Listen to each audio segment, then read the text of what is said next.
Hali ya usafiri na biashara siku ya Labor Day. Licha ilikuwa ni siku ambayo wafanyikazi walionekana kuendelea na shughuli zao za kawaida katika maeneo mbalimbali ya kaunti ya Kiambu. Wafanyikazi wengi walielezea kuwa hawana cha kujivunia, hivyo wakaendelea na kazi kama kawaida. Katika sekta ya usafiri, magari mengi ya abiria yalionekana yakiwa yameegeshwa, huku barabara kuu ya Nairobi Nakuru ikishuhudia upungufu wa magari, ishara kwamba wengi hawakusafiri kama ilivyotarajiwa. Tazama.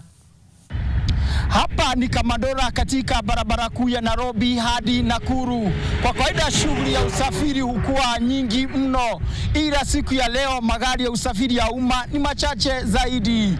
Tuzungumze na baadhi ya wakazi watueleze siku ya Labor Day kwao iko vipi. Leo kazi imekuwa tu hivyo. Kwa hivyo ni kama watu wenyewe hawatambui hii sikukuu. Nimekosa kukuja kukula sikukuu yangu, nikuja nitafute pesa.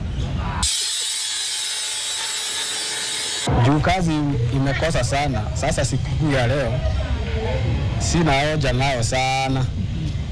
Aida.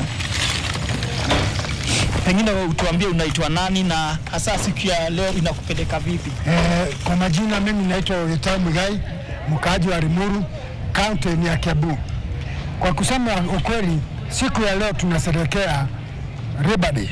Lakini sisi kama wafanyabiashara tumeamua tusherehekee Labor Day tukiwa kazini, kwa sababu uchumi imekuwa chini, makastoma hawanunui makaa. Ningeomba serikali yetu tukufu ipunguze makodi kabisa, kwa sababu biashara zote zimeenda chini. Hata ukiangalia maduka zimefungwa, sio kwa kupenda. Wakenya ni watu wenye bidii, lakini kodi ambayo imekelewa Kenya mpaka biashara zinafungwa, hiyo ndio tungeomba serikali yetu tukufu ifikirie mambo ya kodi, iteremsha kabisa.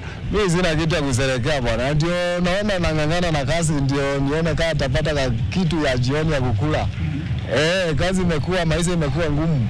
Sasa lazima tung'ang'ane. Sasa wenye wako nini sereni, wenye wako na kitu, sisi hatuna. Sisi tumekaukiwa. Sisi tumekaukiwa mbaya mbovu. Sasa hatuna kitu sisi. Leo ikiwa ni sikukuu ya wafanyikazi hapa nchini, hapa ni kazi tu. Abraham Gadesha, runinga ya NTV Kiambu.